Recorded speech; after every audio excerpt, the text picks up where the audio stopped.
Hi guys, Josh here, and in this video, I'll be ranking 31 farming games that released in 2024. I make it my duty each year to play as many of these games as possible, give you my thoughts on all of them, and hopefully it helps you decide which ones to play next and which ones to avoid. If it does help you, consider leaving a like on this video and subscribe if you don't want to miss out on all of the farming sim content in the coming year. So here's the list of games. As you can see, there's a lot. I hope I did not forget any of them. This is going to be a pretty long video, so make yourself comfortable, grab a little drink, a little snack, something. And yeah, I'm going to be giving you my thoughts on all of these games one by one. But first, I want to go over the different tiers. So first we have the S tier. So any game in the S tier is a super amazing, excellent farming games. These are games that I could play for hundreds of hours. I could do multiple playthroughs. And if you have any interest in farming sims, I do recommend you experience all of the games in this tier. And then we have the A tier. So A would be for amazing. So these are also excellent games. Games that I would play for at least one playthrough. They're maybe not perfect, but they are pretty amazing. And then we have the B tier. Games in that tier are still good, but they either have some issues or some features that may not appeal to everybody. So it's not necessarily because you like farming games that you will like these games. You kind of have to know what you're getting into. Then we have C, and I always say C for clunky. So usually games that end up there, maybe they have some good ideas, but the execution is not there. The controls are maybe clunky. There's maybe bugs that ruin the experience. And for me to enjoy a farming sim, I really need like a nice feel, because you always do the same things, right, in a farming sim day after day. So if those things you're doing every day, like the farming does not feel right, the game is not going to be good.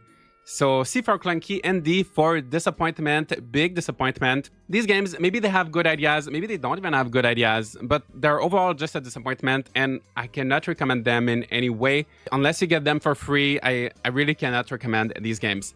So where do we start? I think we can maybe start with the games that are in early access. So there's a mix in here of games that are fully released and games in early access. So we're going to start with the early access ones, and I will judge them considering the fact that they are currently in early access, and if they continue in the same direction, what note I would give them, if that makes sense. So why not go with... Let's do Critter Cove to start with. So Critter Cove released in early access on Steam this year, and this game is very similar. It's going to go in the B tier. It's very similar to the My Time games, so My Time at Sunrock, My Time at Portia, where there is a little bit of farming, but it's mostly crafting, rebuilding a town. And one thing I love about this game is the customization, so you can play as different creatures. There's so many, just so many options when it comes to creating your character. You can also choose in which house you're going to move in when you arrive on the island. And I don't know, I feel like this game gives you a really good sense of freedom.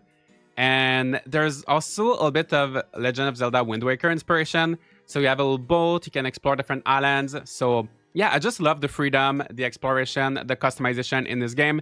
But right now it does feel a little bit clunky in certain aspects. It does feel unpolished in certain ways. And the developers are still like pushing out updates. So I think the final product will be good. I played it for 15 to 20 hours now, but I'm just going to wait for more updates. I think that if you're craving something that's a combination of Animal Crossing, Wind Waker, My Time at Sunrock, it could be a good game, but I just feel like it needs a little bit more polish, a little bit more time in the oven right now. Which is why it is in early access, right? And the next game that's in early access is going to be Shinehill. So this game, let's put it in the C tier. So this is a pixel art farming game. It's being developed by a really small team. And what I love the most about it is the story. So you're this alien who ends up on Earth, and you have to camouflage yourself. You have to pretend to be a human, and you kind of arrive on this farm. Eventually you find out that this farm you're on belongs to someone else, and it creates some drama. And I will say the story is very interesting. The dialogue is a lot of fun, but the controls are just a little bit clunky, navigating the menus, farming. There are some mini games that you have to do that just don't feel very polished. Most of the gameplay mechanics are also not that innovative or interesting.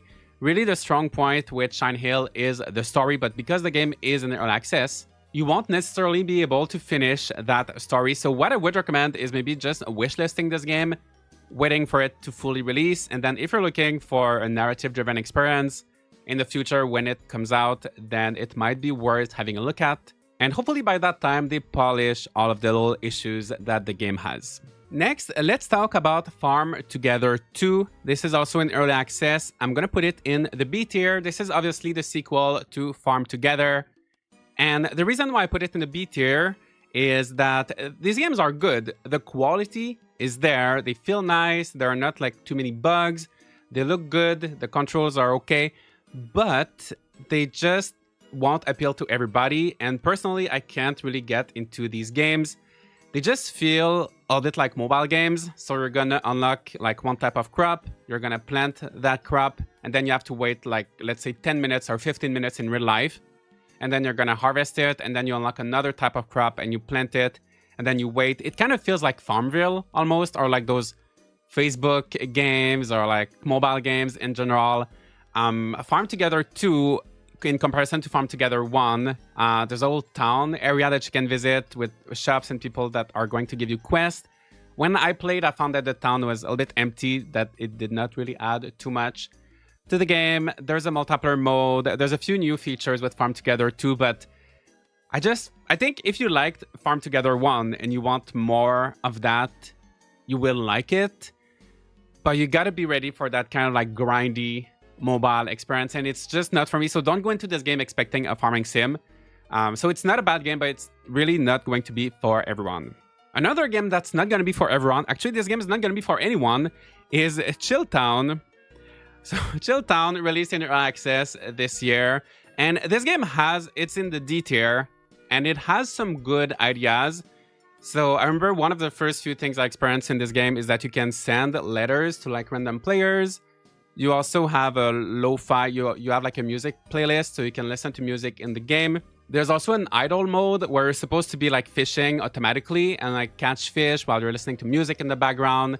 Maybe you can work on some project on the side. So it has that lo-fi, idle, productivity kind of system, but none of it is really working right. So when I tried the idle fishing, it was not really working. This game just feels so clunky. Like a lot of the mechanics are not working. Most of the assets are mismatched. So if you go in one store, you're going to see like the little food icons. They're not going to match with like the furniture icons. Like the art style is going to be completely different. Also, the sizes of the assets are all over the place. So sometimes the furniture is going to be so big compared to your character, and it just makes it hard to decorate or feel immersed into this game. And yeah, so I feel like this one had good ideas, and I know it's in early access, it could get better, but the way that it is now, everything just feels so rough, so unpolished, so like messy all over the place, and I really don't have too much hope that it's going to get better, which is unfortunate because it had good ideas. But yeah, Chill Town is in D-Town along with A New Leaf Memories. Might as well talk about these two at the same time. They released in a similar time, I think, and they both look similar and they're just as messy. So A New Leaf Memories has a similar issue where a lot of the assets are mismatched. The farming is clunky. It does not feel right. At one point, the character portraits were AI generated. Then people started complaining about it, obviously, and then they just removed the character portraits. The characters don't have any interesting dialogue. They just do like the same self-introduction every single time.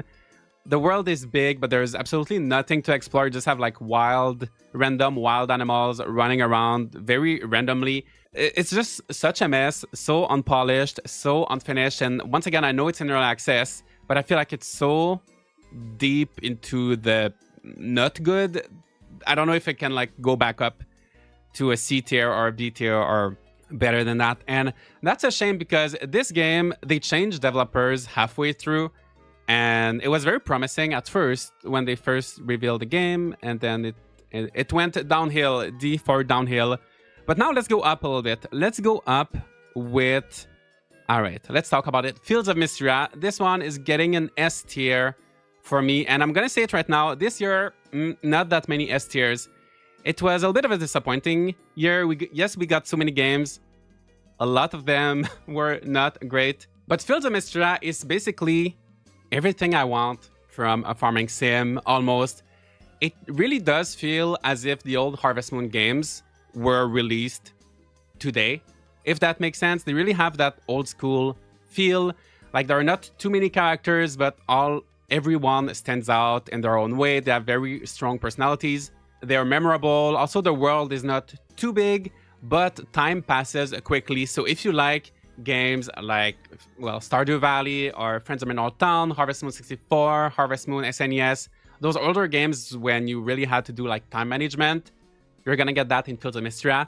But you also have quality of life things that we get in recent games. There's a lot of decorating that you can do, lots of different animals. You can breed your animals to get different colors. There's a museum to complete. So there's a lot of content.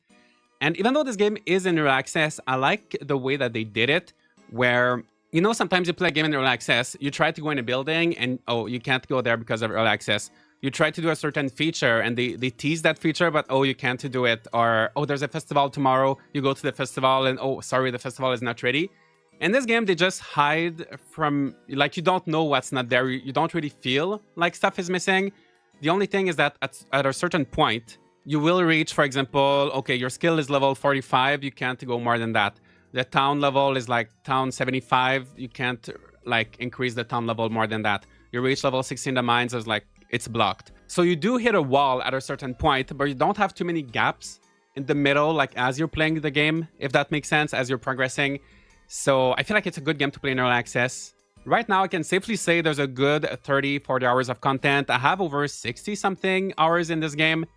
They recently launched a new update, so you can spend a lot of time on this one. And honestly, even if you don't like early access games, get it when it fully comes out. I'm confident in this game. It's amazing right now.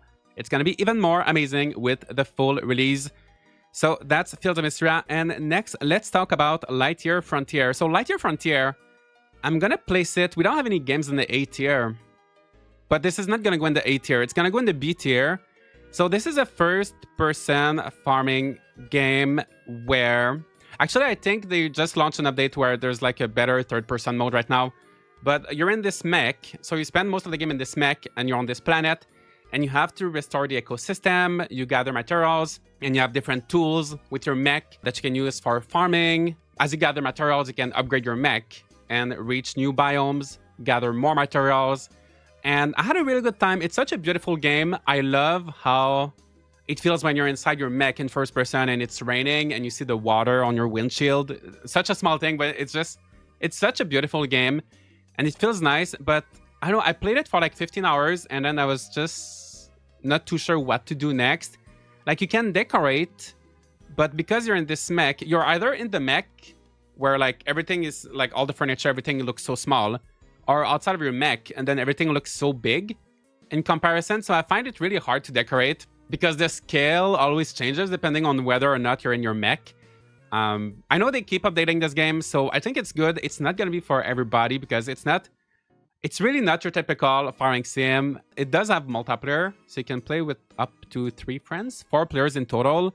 So I think if you play with friends, it's going to be better. But yeah, I just found that there was not too much to do. Like, once I did most of the story stuff, unlocking the different biomes, I was just wondering, okay, what do I do? It ended kind of quickly for me. So I might revisit it later when it fully releases. But yeah, for now, it's B. It's a good game, but that's it. All right, I'm going to put a game in the A tier, Ova Magica. So this one, actually, my first tier list video I did in 2022, which was my face reveal video, if you remember that. Ova Magica was there because I played there was like a playtest or something at that time. I played it a little bit. I put it in my A tier, and today I still place it in my A tier. This game reminds me so much of Harvest Moon Magical Melody. The art style, the characters, the atmosphere, and I just love... Magical Melody is my favorite Harvest Moon game. It's also the favorite game of the developer.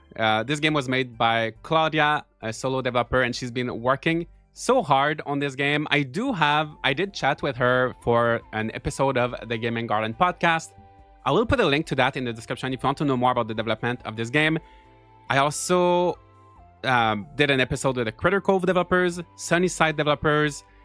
I'll put links, and most of these games also I streamed or make videos, reviews on them. So if there's any game you're interested in this video, feel free to look at the description and you can find more content on these games.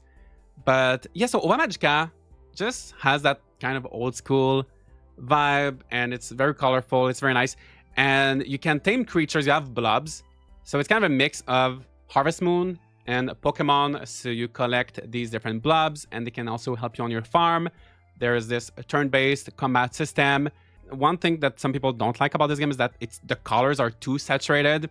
And you can lower the saturation, but overall it's a very colorful, very chibi. So you gotta like enjoy that style. But I think the gameplay is very fun, very addictive, and there's a lot to do already. I played for 20 hours. I still have some things to do in the game, but I think I'm just gonna wait.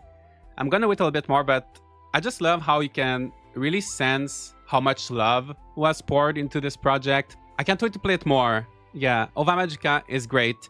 Last early access game is Chef RPG. This one, I was a little bit disappointed. It's still going in the B tier. So this game, I love when you make your character, you can choose your race. You can choose like a specialty, like do you want to be a baker? Do you want to be like a meat? Do you want to be like a vegetarian? Or you can choose like what kind of specialty you're going to have for your restaurant. And you can really customize your character. And then you move into the town. There's lots of weird android characters and people of different races. And the cyberpunk buildings, architecture, the art, the characters, all of that is amazing. The story. As you play, you get to learn like what happened in the past with your character. And I just love the universe and the atmosphere of this game. And basically the main gist of Chef RPG is that you gather ingredients. So you fish, you hunt, you farm, and then you run your restaurant. So a big chunk of the game is running the restaurant, but I just found that it was really not that fun to run that restaurant. So first you decorate it, you place the chairs and everything. And then when you run the restaurant, you open the fridge, grab the ingredients, and then you interact with a cooking station like a blender or an oven. You do a little mini game, but then once you've done the mini game, like at a good enough score, with a good score, you unlock the thing that makes it so you can skip the mini game. So eventually what you do is just interact with the fridge, interact with the cooking station, interact with the fridge, interact with the cooking station, and you just do that back and forth. So there's no time management. There's no like, usually a restaurant should feel a bit hectic, you know, where you have to multitask, maybe start the oven and then put something in the blender in the meantime, and then do like a few things at once. But in this one, it's just fridge, cooking, fridge, cooking, fridge, cooking. And there's also a tiny bit of management where you need to hire employees, but you don't really, I don't know, I feel like that restaurant part is really lacking. So I hope that gets worked on. If it does get worked on, I could see this game going up to A or maybe even S tier. So it's really good, but because the restaurant is really rough right now, it goes in the B tier, unfortunately. So I think that's all of the early access games done. Next games I will go on are the games that were in early access that are now fully released. So first we have Immortal Life, and this one is going in the S tier. I think when it was in early access, I put it in the S tier, and it's not moving from there. And they keep updating this game, even though it's been out. They keep like adding content. So this is a Chinese farming sim, and it's filled with Chinese culture, mythology, food, art. It's really a game that transports you to a whole other universe. It's also like pretty fantasy, so don't expect a super realistic game. There's magic, so you have spells, for example, to water crops faster and things like that. It also innovates so much with the gameplay. So for example, the cooking here, you're in this kitchen, and you have to actually go grab the different ingredients, interact with the different cooking stations, and it's actually a better cooking mechanic than a Chef RPG, I would say. Yeah, the cooking itself is very fun. The combat is also quite interesting. So you go in these caves, and later on you unlock different biomes, and it's almost like a shoot 'em up where you shoot little swords out of your character instead of like an actual fighting. You just like shoot little things, and I don't know, it's just so different. You can also host banke, like parties, to increase your relationships with all the different characters. The story is interesting. So you're on this village. It's like a sect. It gets destroyed by like a meteorite or some other disaster like that, and you have to rebuild it. So as you play, you really feel the progression of rebuilding the town and making new friends. And every time you unlock every time you like repair a new building, you unlock a new gameplay feature.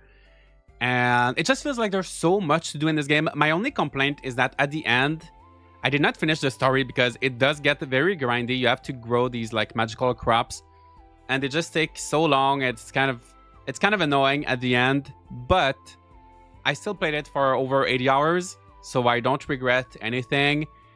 And the decorating is also fun in this game. There's just so much to do in this. It's so underrated. It's very rare that I use the word underrated for a game, because most of the time, if a game is good, it will be rated accordingly. But I feel like no one's talking about Immortal Life, and it's just such a great farming sim, so I think it deserves the S tier. Next, let's talk about Song of the Prairie. So this was also in early access. Now it's got its full release. And just like Immortal Life, it's made by Chinese developers.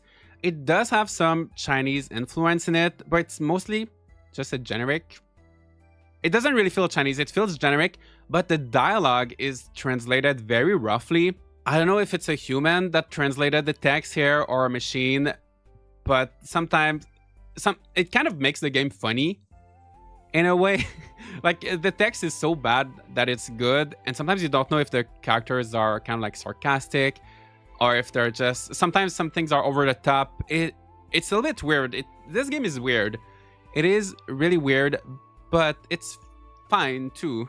Like the graphics are fine, the gameplay mechanics are fine. It does not reinvent anything, but it works, and it's a pretty game. The logo, look at this logo though. The logo is so beautiful for this game. I love the logo. If only the game was as good. It just feels generic. I don't have too much to say. If you find it on sale, I think it could be worth trying.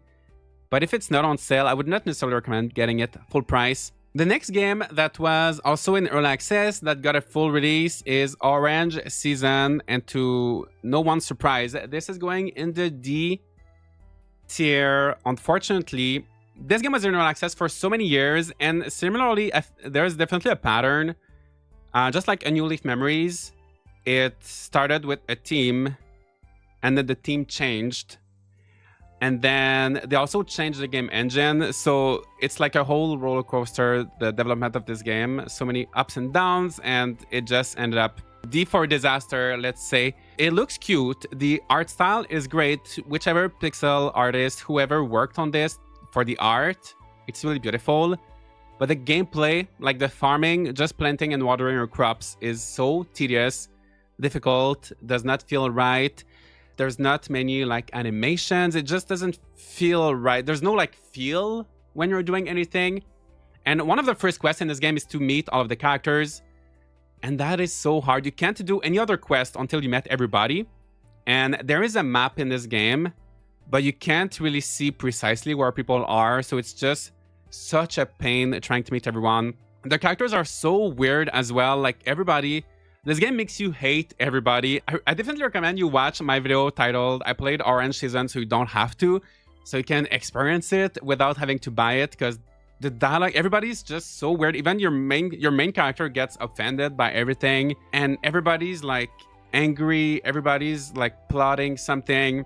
And I feel like I'm not doing it justice like the way I'm saying it, but the gameplay just, this game just does not feel right. It does not feel right. And I know they released a few patches, but I don't know if it really can get much better than this. It's a little bit too messy. So the last game that went from early access to full release is The Witch of Fern Island. And I'm hesitant between B or C, but I think I'm going to put it in the C tier. I might get some flack for this because I know some people really love this game. But let me explain. So this is a farming sim where you play as a witch. It's in 3D, third person. We don't get that many 3D, third person farming games. And one big reason for that might be because it makes everything more difficult from a development standpoint. And the controls in this game, just like trying to aim when you're farming, trying to like aim on the different plots on the soil is so tricky. So it does not feel great to play. And also the world just feels very generic. I feel like I might be using this word a lot, but most of the characters don't have too much of a personality. It's the kind of game where there's a few like unique characters that you can befriend, but you also have lots of like random NPCs in the town that don't have anything to offer. But even the characters that do have something to offer, that are like the unique characters, they just feel very bland. Also, just like in A New Leaf Memories and Chilltown, I feel like the sizes of the assets are a little bit all over the place. It's gonna sound so weird that I keep nitpicking on like the sizes of the assets, but just like maybe like a fence is gonna look so big compared to your character, or like a door or something is gonna be like way too big, and it just breaks the immersion for me. And I feel like in a lot of indie 3D farming games, that's a problem that like comes up a lot. But overall, it just felt a little bit too clunky or generic for me to be able to get into it and get far enough to actually do the magic stuff. So you can have a broom, you can brew potions, but I just couldn't play enough to like really get to that point, unfortunately. All right, so now all of these games that are left are full releases, so no more early access stuff or games that were in early access. These are all full games. And let's talk about Garden of the Sea. So this one is going to go maybe in the B tier, lots of Bs this year. So this game actually was originally in VR, and this year they released a non-VR Steam and Nintendo Switch version. And it's a first-person farming sim that is very immersive. You can definitely feel that it was originally designed for VR. So you have like, it's been a while since I played, but I think you have like one button for your left hand, one button for your right hand.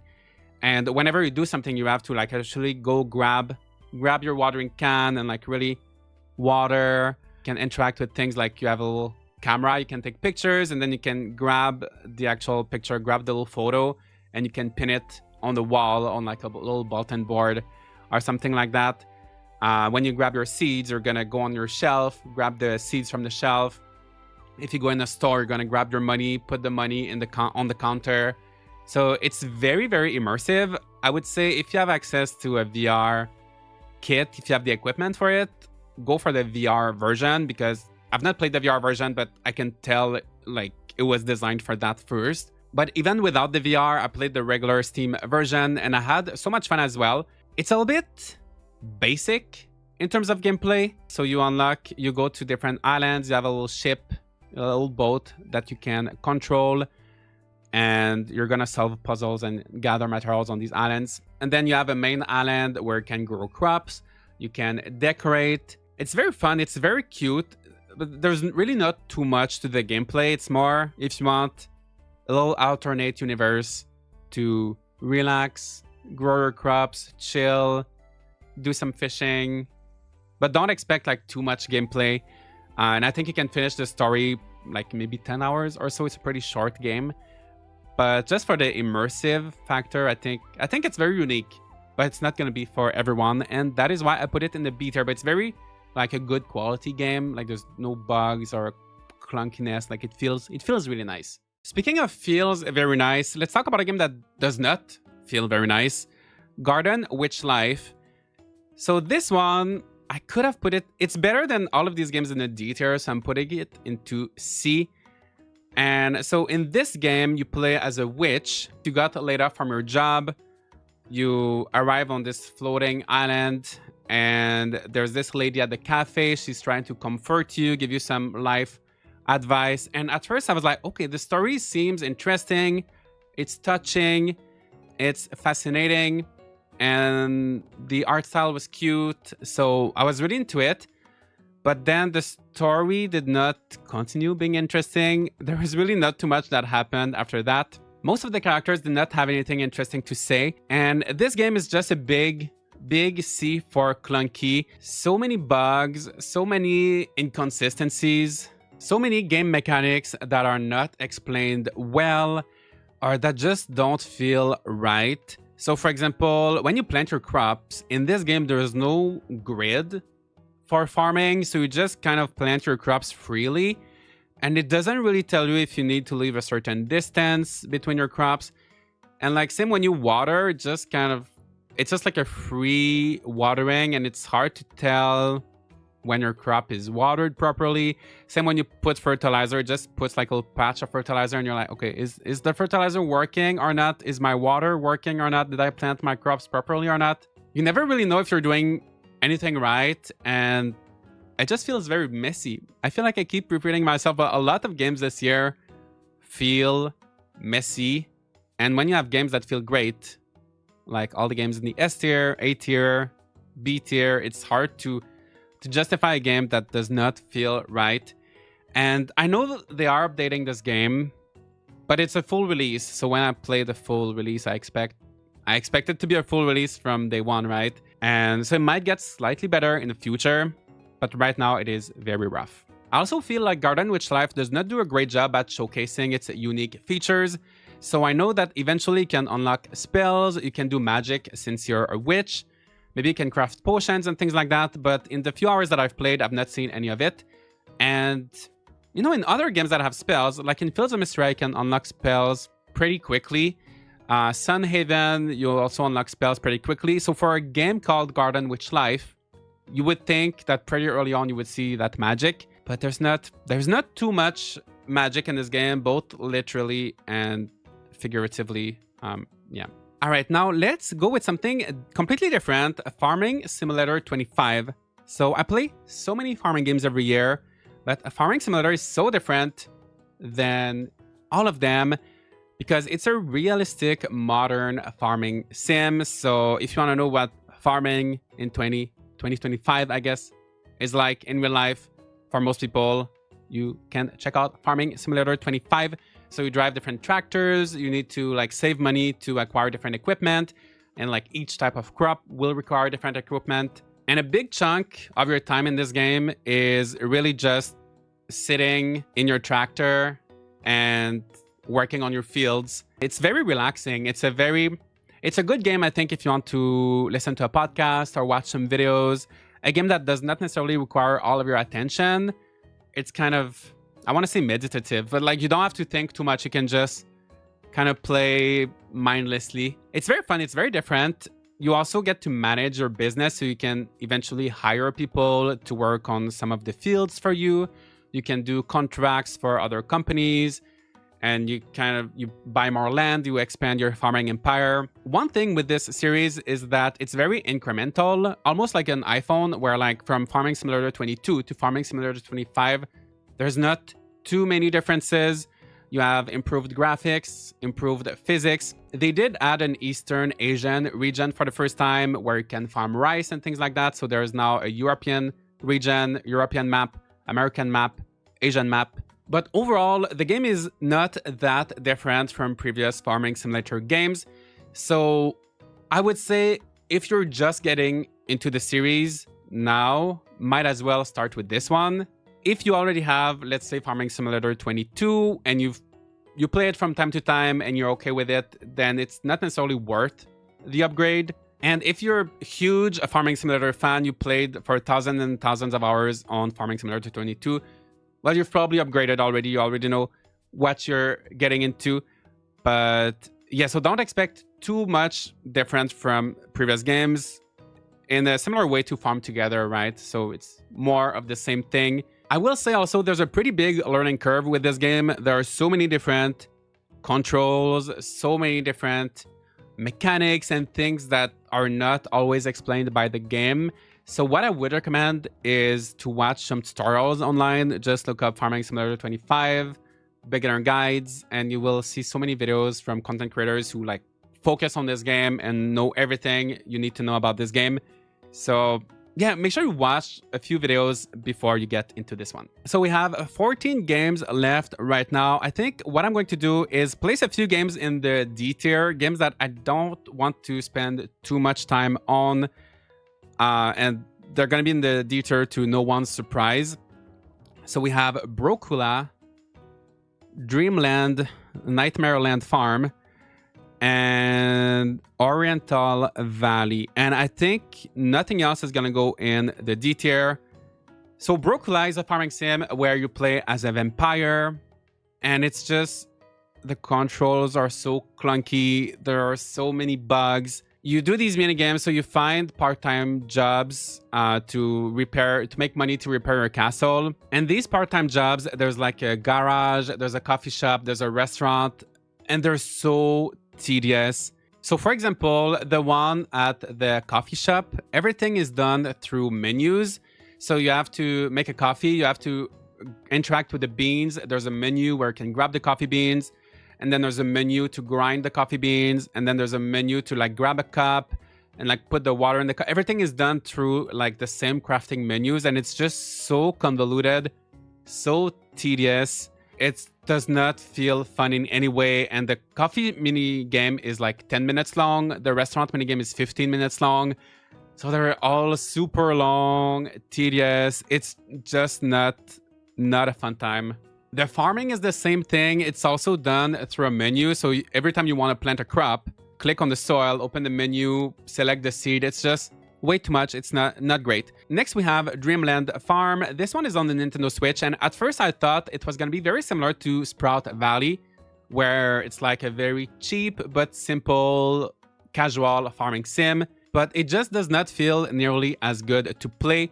The controls are not only clunky, but very inconsistent, where it's been a while since I played, so I don't remember exactly, but sometimes you'll have to press a certain button to do an action, and then other times you'll have to press another button. So it's just very inconsistent with the controls and the menus. And I remember in this game, just walking from the walking speed is so slow, so just walking from your farm to the town takes forever, and there's nothing really interesting in between. So if you want a cheap farming game, go for Sprout Valley, but this one really does not offer anything. It's slow, it's tedious, it's clunky. All right, the last game in our D tier is Oriental Valley. This game is just so strange. It feels like a fever dream. You're on this bus, you're going to your hometown, but then there's a little village, and the mayor of that village drops nails in front of that bus. So you get out of the bus, and then the bus leaves without you. And now you're stuck in that village. The mayor gives you a house. The next day, there's a guy called Simp, and that guy is a blank mannequin. He has no facial feature or anything, and he asks you to grow wheat for him. And then if you don't grow wheat for him, he's like guilt tripping you, and he's like, I'm leaving the town, and no one's gonna miss me, and blah, blah, blah, blah, blah. And it's just so weird. I feel like words don't express how weird this game is, but it's not fun. It's like all of the mechanics don't feel nice. The farming does not feel great. You can tame these little creatures that are supposed to help you. I could not figure out how you get them to help you. A lot of the assets are mismatched. Most of the characters are like Simp, where they're just these blank mannequins. I do have a video on that game. If you're curious and you want to experience it without spending your money, I recommend watching my video. And I think it's going to give you a better idea of how strange this game is. But I don't think it's worth playing or purchasing. So now, D tier is done. We don't have to worry about bad games anymore. I want to talk about Bandle Tale. So this one, I'm going to put it in the B tier. It's not really a farming game. It's more like crafting. I still wanted to include it because it's a similar vibe. So this is a League of Legends story. So it takes place in the League of Legends universe. And at first I was so excited for this one because I was like, it's a big IP, it's League of Legends. There's going to be a nice budget for this game. The art style, it's this isometric pixel art. It looks nice. The story and characters are interesting, but the crafting is so tedious. So most of this game revolves around gathering materials in different biomes, and then you use those materials to craft things to complete quests. But the crafting is a little bit convoluted. So how it works basically is you have a carpet in front of your house, and then you have different stations that have different effects and tiles that have different effects depending on the biome that you're in. So to make specific items, you have to move the machines on your carpet, and you have to move your house. So you move your house from one place to the next to be able to craft certain things. And it might sound very complicated when I say it. Not necessarily complicated in a difficult way, but more in an annoying way where you constantly have to move things around to do something that should be simple.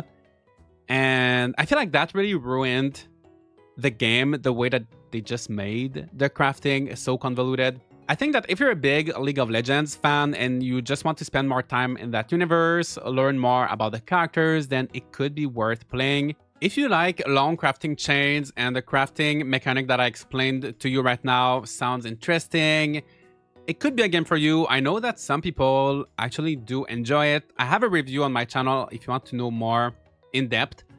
But yeah, this game was just not for me, and I feel like it had so much potential. It could have been such a great game, but that was a little bit disappointing. But I put it in the B tier because the quality is there, the graphics, the story, the controls, like it feels nice. Also, I should mention that this is made by the same developers as Graveyard Keeper.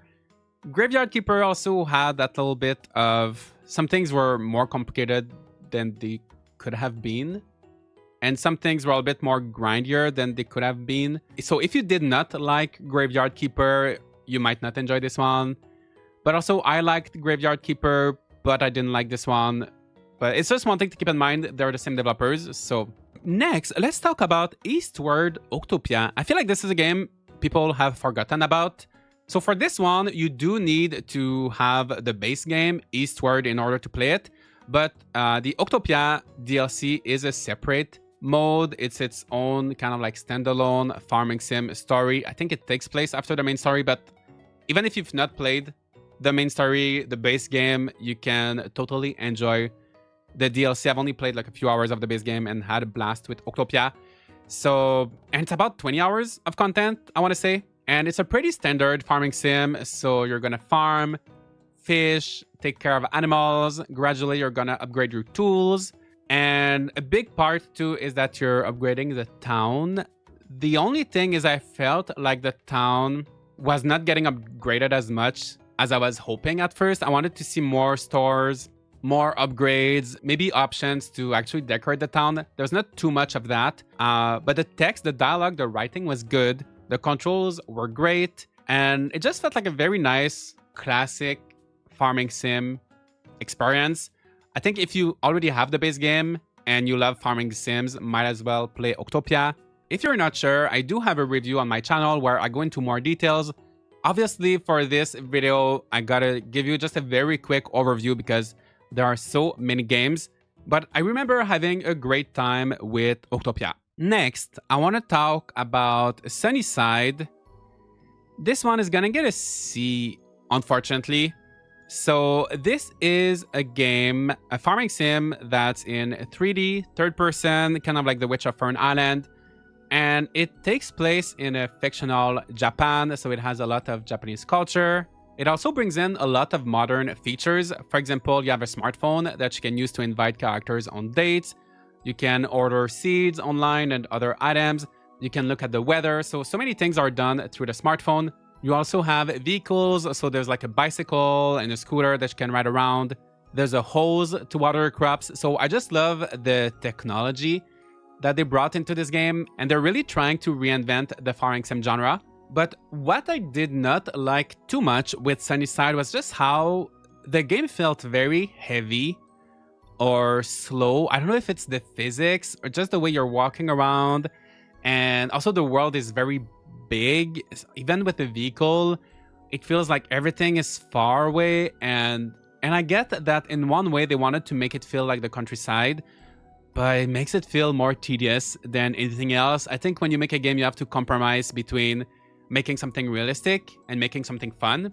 For example, in most Harvest Moon games, let's say Harvest Moon 64, you're in the countryside, but still it only takes you about 5 seconds to get into town, and all the shops are very close to each other. So doing your shopping is very quick and convenient. But in Sunnyside, everything is just slow. And I also felt like the pacing was a little bit weird, or like the order in which you were doing things in the quest, especially at the beginning. So for example, before building your house, you have to repair the tea house. So you have to build the tea house before the house you're actually going to live in. You would think in most games, the first building you're going to make is going to ask for maybe some stone, maybe some wood. But here it requires like nails and like this type of plank and this type of beam. And at that point in the game, at the beginning, you don't know how to make the planks. You go to the crafting station. There's no recipe for the beams, for example. It's been a long time since I played, so I don't quote me on the specific items. But I remember I started playing. I wanted to build that thing to like start building. It just required so many ingredients, so many materials. I did not know how to make most of them. And I felt like it was a very harsh way to start the game. So I feel like the pacing was just not great. So Sunnyside tried a lot of things. It had great original ideas, but they were just not executed in the best way. Okay, next we have Bokujou Monogatari Mobile Life and Love. So this is a bit of a weird one. So this was a Story of Seasons game that originally released in Japan in 2007 for flip phones. And recently they released it. It's only in Japanese for Steam and Nintendo Switch. I don't know where to place that game, because do I rank it as a game that released this year, or do I rank it as a 2007 game? I think I'm going to put it in the B tier, where you kind of have to know what you're getting into. This is not going to be a game for everybody. It's extremely simple. You're just on your farm and you plant some crops. You can have some animals, and the rest of the game, you can also go to the mines, but everything else, like when you're in town or you're shopping, it's all done through menus. When you're interacting with characters, it's all done through menus. And the game is very grindy, so you can tell it was made for, like, back in the day, someone would play on their phone like 10 minutes a day, and then eventually they would play a long time. Okay, you know what? The more I'm talking about it, I think I'm going to put it in the C tier. I really appreciate the fact that they're preserving this game. But yeah, playing it on Steam, I had a hard time doing long sessions because it's so repetitive. It's so grindy. I think they should have released it on smartphones for like Android and iOS. It would have been such a good game to play in short sessions every day. I think this is a fun game if you're, like me, a big fan of the Story of Seasons series and you're curious about these weird games that were on flip phones. Maybe if you're learning Japanese, it could also be a great game to practice because the vocabulary is quite simple, the dialogue is simple, so it can be a good game to learn the language.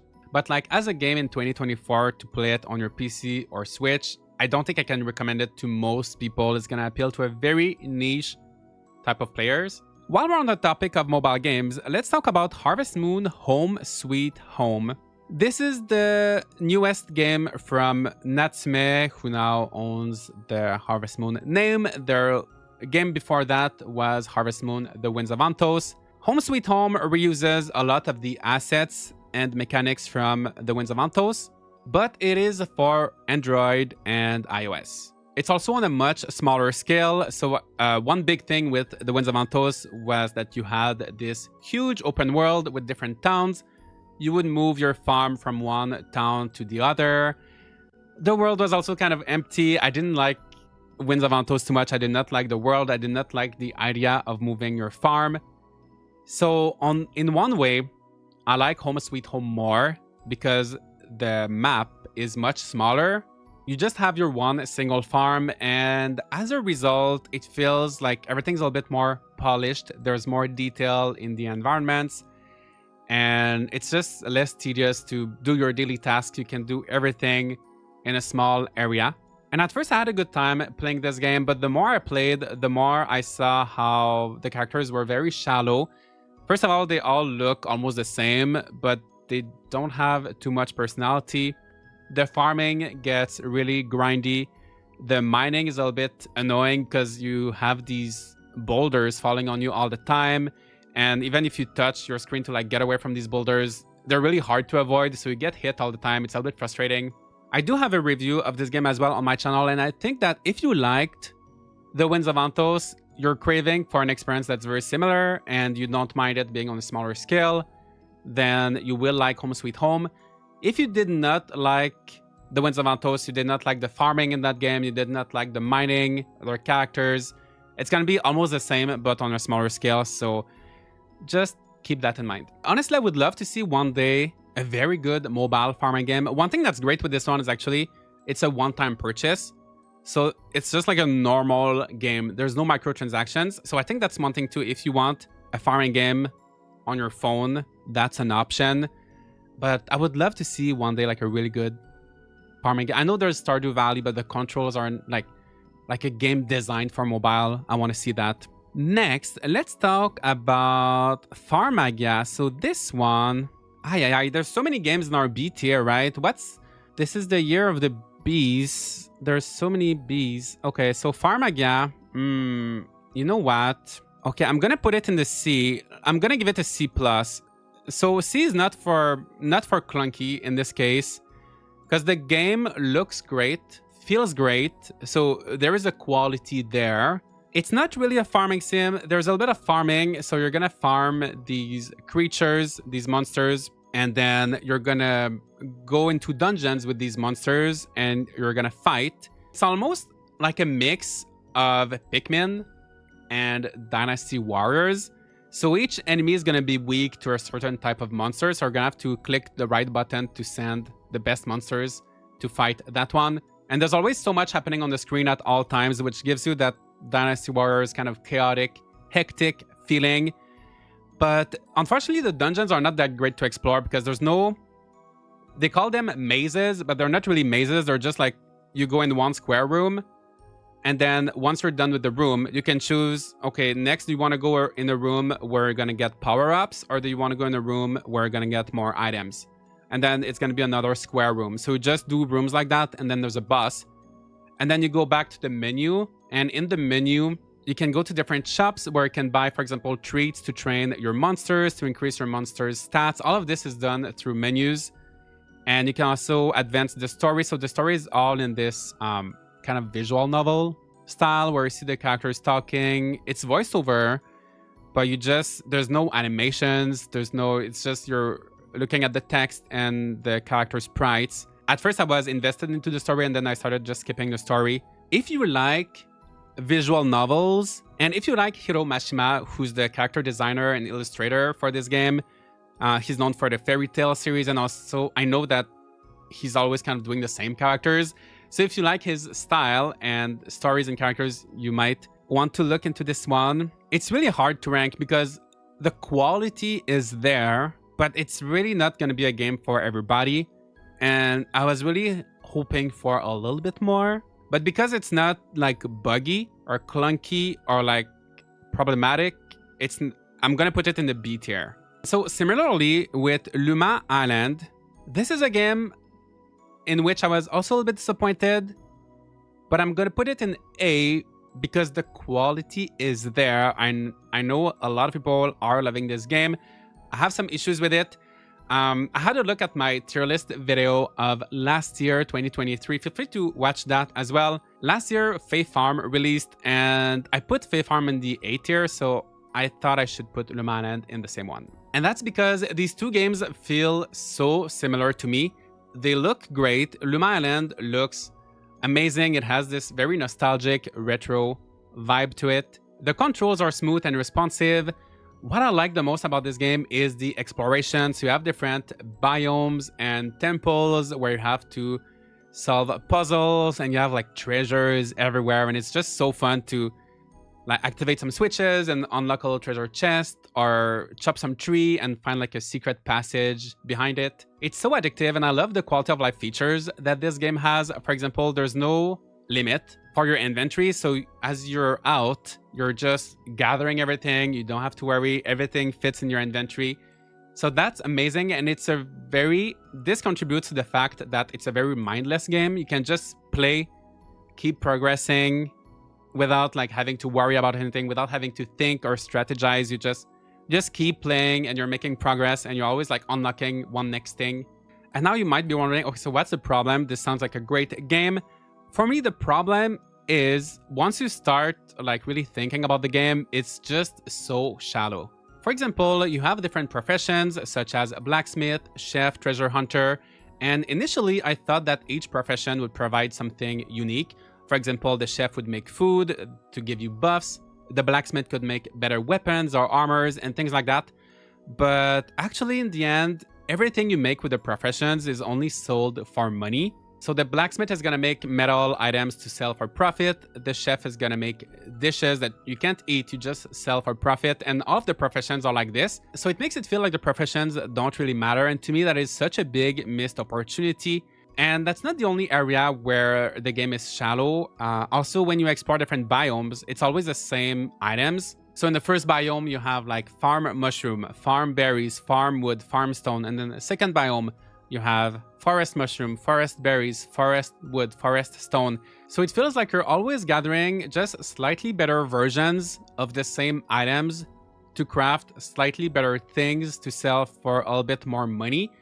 And I think that loop makes the game very addictive, because it's super easy for your brain to just like get into it and wanting to make the next thing. But when you think about it, it's actually super shallow and it feels like there's really not too much to it. Same reason why I was a little bit disappointed with Fae Farm. If you don't mind that, or if you're looking for a game to play with friends, or if you want something to just turn your brain off, sometimes you need a break, right? You need to turn your brain off. Even though it does not revolutionize the genre in any way, I think it's a very accessible game that most people should be able to play it and just have a good time. So that's why I put it in the A tier.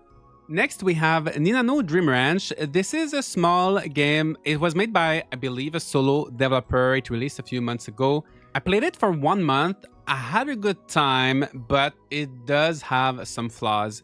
So what's fun about this game is that the focus is on ranching. So it's not really farming, but you have all of these animals and eventually you unlock more and more animals. So there's really a good selection there. I think if you're a completionist and you want to just try to collect all of the animals, you will have a fun time. But there were some things that annoyed me, and the biggest one, I think, is the fact that to sell your items and like all of your animal, you're gonna get so many animal products when you have lots of animals. To sell them, you have to go to the shop that opens at 11 a.m. So every morning, I was just kind of waiting because my inventory was full and I was waiting for that shop to open, and that was a little bit frustrating. Just having to wait for that shop, I felt like there was a lot of waiting in that game. The characters were also a little bit weird, very quirky. Like there's this girl who's acting like she wants to be like an anime character, and she's always, I don't know, like behaving very awkwardly. There's this guy who's obsessed with grapes and he's always like talking about grapes. You also have like elves and like werewolves and ninjas, very weird, quirky characters, which I think can be good if you're looking for something different. To be honest, I did not interact with the people too much. I was focused on my ranch. If you're gonna play this game, one thing I need to tell you is that at the beginning, you can choose your difficulty level. So one of them is everything is going to be faster. So your animals will grow faster. You're gonna make money quicker. Then there's the manageable difficulty, which is supposed to be balanced. And then there's the slower one where relationships will be slower. Animals will grow up slower. I played on the manageable difficulty, but I found everything to be a little bit slow, a little bit grindy. And I do love a challenge, but if I were to play it again, I think I would go with the mode where everything's faster. Just keep that in mind if you're going to play this game. And I think in terms of quality and to compare with another game in the C tier, I think I would compare it with Shinehill. Like both of these games are made by a very small team, and you can tell that the developers are really passionate, like trying their best. The games can feel a bit rough, but not as rough as like Garden Witch Life. You know what I mean? I feel like these two games have a similar quality level. And now we have 4 games left. I just noticed they all have the same. They're all like purple, blue, except for Mirthwood. Mirthwood is all white. So let's start with Mirthwood. This one is tough. I'm going to put it in B tier. Maybe in the future it could move up to A. So Mirthwood is a fantasy medieval farming sim, and I just love how dark and gloomy it is. Most of these games are so bright, vibrant, colorful, happy. This one has a darker vibe. The story and a lot of the side quests approach darker topics as well, which is just very refreshing. And one big inspiration for this game is the Fable series. So there is a renown system, and there's also a morality system where it can be good or evil, and sometimes you'll have decisions to make, and those decisions are supposed to influence the alignment of your character. But I found that there were very few instances where I actually had to make a choice, and I found that the choices did not make too much of a difference in the world. So like whether you were good or evil, not much was changing. Whereas in the Fable series, if you're good, people will react different to you. Maybe you're gonna get, I don't know, like a discount in a shop if you're famous. If you're evil, people will run away from you. In Mirthwood, I know there's a shop you can only access if you're evil, but besides that, I've not noticed any other way in which the game got impacted by my alignment or my renown. So that was like a really big feature of this game. So I was disappointed that it did not have that. This game is also supposed to have like a simulated, ever-changing world where you could have characters passing away from diseases and other events like that that shape the community and the world. But I found that there was really not too much of that, and the characters were not that great to interact with. So you can, when you chat with other characters, it's kind of like in The Sims where you have different categories and you have all of these options. But it felt very shallow. It took a long time to make friends, and it did not provide anything. Like, I did not get anything out of making friends. And there were also a few of the mechanics. Like, there's some trade routes you can unlock. I did all the quests to unlock them, and it did not unlock them. So I don't know if that got patched. But I just felt like a lot of the features that were promised or even shown in the game were not working that great. I know in the future they will be adding marriage and children, so there are some things that are not even like in the game yet that they're gonna add in the coming months and in 2025. So I feel like this game maybe needed a little bit more time. So that's why I'm saying if it gets updated, maybe next year it could go to A tier, but next year it's not gonna be on my 2025 tier list, so it missed. You only have one chance to make your first impression, right? And I know they delayed this game because it was supposed to release, it came out in November. I think it was originally planned for September or October, but I think they should have delayed it more. Amazing ideas, amazing atmosphere, but just not the best execution. Now, one game that does have a similar thing to Mirthwood, where your actions have consequences, where the world is evolving, is Echoes of the Plum Grove, and I feel like this one did it much better. I love this game. I have a few videos. I have a tips video. I have 100-day, 200-day videos, and I am obsessed with this game. First of all, the art style. It kind of looks like Paper Mario, where most of the world is in 3D, but the characters and some of the assets are flat like paper. The colors are nice. The music is amazing too. And this game takes place in the colonial era, and I just love the outfits. It really transports you back in time. So the big thing with this game is that your character ages. So you have to get married and have kids so that when you pass away, your character or your spouse will be able to take over the farm. But not only can you die from old age, you can also carry illnesses in Echoes of the Plum Grove. So, for example, every week there will be tourists coming to the island, and sometimes they will spread diseases that could get your neighbors sick or even kill them. So you have to get prepared for that, and you can either isolate, try not to interact with anyone that's sick. You can save money to buy medicine, which is not always a guarantee that it's going to work. This game is filled with unexpected, filled with surprises. It reminds me of The Sims in a way, and it can be kind of challenging at the beginning when you're just trying to get enough food and money to survive. You're trying to build a family to keep everybody alive. But as you progress, you're going to be building generational wealth. You're going to have a big house, lots of animals to give you products every day, an ice box to keep your food, because that's one thing in this game, food spoils. So that is tricky to manage at first, but as you play, things gradually get easier. And that makes the experience feel so rewarding, addictive, and satisfying. And at the same time, you're never completely safe, so you just never know what's gonna happen, and it's such a unique game. If you want to customize your experience, there are settings, so you can, for example, turn off aging, illnesses, food spoiling. But I think that these mechanics are what makes Echoes of the Plum Grove so unique. So I think you would be missing out by disabling them. And if you're going to do that, might as well just play a game that does not have these mechanics in the first place, that focus on other features. But if you are ready for a unique and challenging experience, I definitely think you should play Echoes of the Plum Grove. Now we have 2 games left. Let's talk about Everholm. This game, I'm gonna put, I'm not sure between A and B. I think I'm gonna put it in the A tier because I do like it more than most games that are in the B tier. So Everholm is a farming sim, pixel art, isometric farming sim where you play as this girl called Lily, and you're looking for her sister and you don't remember anything. People remember you, but you don't remember them. There is this intriguing story, but it's not much of a narrative-driven game, so the story is more like a background thing that just kind of explains the game. And this game is a pretty standard farming sim. So there's farming, ranching, mining. Everything feels pretty much like you would expect. I played the game for 20 hours. I'm having fun, but the only reason why I'm waiting is because there are quite a few bugs.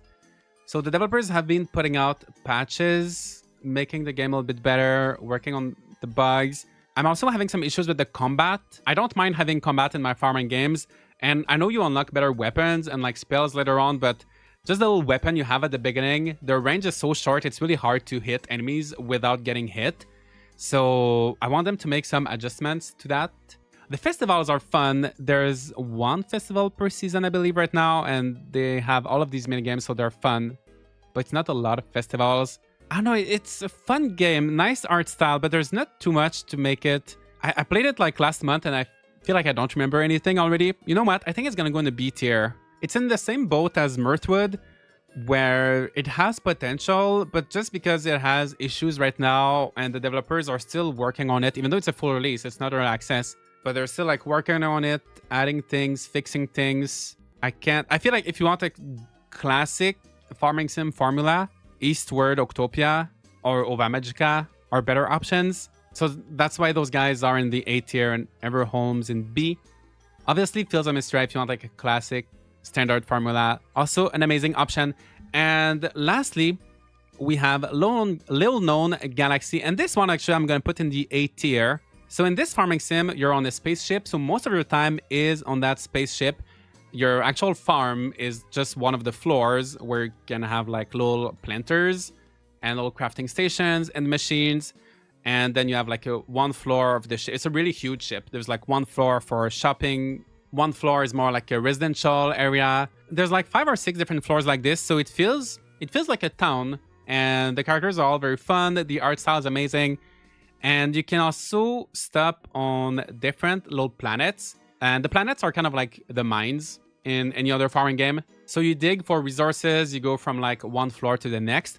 And you also have a little gun, like a little pistol that you can use to fight enemies. So I've played this game for about 10 hours, and every time I play it, I'm having such a blast. And this game was developed by 2 people. I believe they're a couple. They've been working on this for so many years, and you can just feel so much love was poured into this game. You can tell everything is so high quality. Just like one little example, if you have a look at the title screen, there are so many different little animations, and it just feels and looks amazing. And the whole game is like this. We got so many unfinished, rough, clunky farming sims this year. So to see the polish in Little Known Galaxy from like indie developers, it's just so refreshing, so amazing. And also the theme is refreshing. We don't have that many space-themed farming sims. We have one Lonely Outpost, Mars base. There are a few. There's Farlands. Oh, I forgot to add Farlands to this list. Okay, I added Farlands to the list here. But this one, it's early access, but it almost feels more like alpha or like pre-alpha. There's really not too much content. There's barely anything you can do in this game. I really could not play it like more than an hour. I know early access is early, but I think this one is just way too early. They should have waited a little bit more. I'll probably go back to it when it's fully released. But going back to Little Known Galaxy, I think they tackled the space theme very well.